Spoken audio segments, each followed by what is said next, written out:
Представлены работы ингушских художников и изделия декоративно-прикладного искусства. В экспозицию вошли работы известных не только в Ингушетии, но и далеко за ее пределами мастеров, таких как Роза Тангиева, Аюб Цуроев и многих других.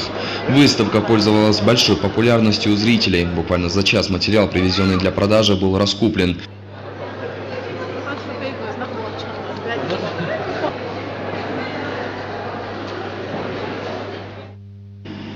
После выставки все переместились в концертный зал. Здесь перед собравшимися выступил коллектив ансамбля народного танца «Ингушетия», солисты Государственной филармонии имени Ахмеда Хамхоева. Безусловно, огромную поддержку зала получил зажигательный кавказский танец.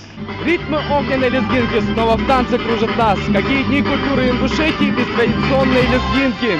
Лоудер не оставил равнодушным ни одного зрителя.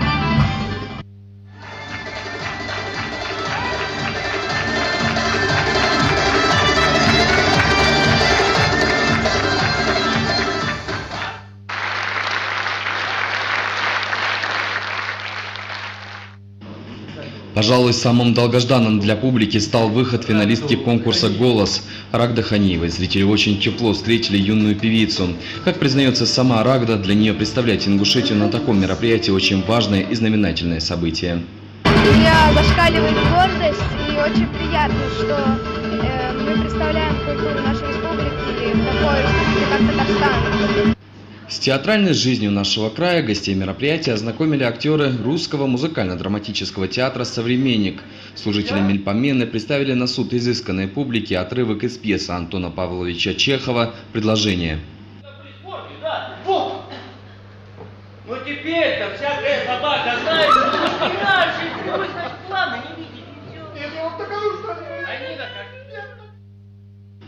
Концерт не только познакомил жителей Татарстана с самобытной культурой Ингушетии, великолепием величественной природы, но и породил огромный интерес к туристическому потенциалу страны башен. Все они, как в едином порыве, расспрашивали у представителей делегации, как можно посетить наш край. Вам захотелось все это увидеть? Да, у нас давняя мечта с мужем именно съездить на Кавказ. Моя мечта съездить на мою историческую родину, пусть она будет в республике Ингушетия, пусть она будет в Чеченской республике, пусть она будет в республике Дагестан. Кавказ, он есть Кавказ, понимаете? И какой бы он необъятный ни был, он такой же колоритный, многонациональный, дружный, мирный территория нашей Российской Федерации.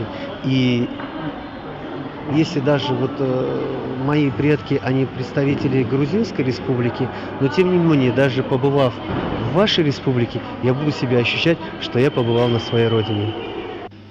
Судя по всему, Дни культуры Ингушетии навсегда останутся в памяти жителей Татарстана, как нечто новое, неизведанное, но такое притягательное и волнительное. Ну а нам, в свою очередь, остается ждать ответного визита деятелей культуры Братской Республики, который состоится уже в декабре.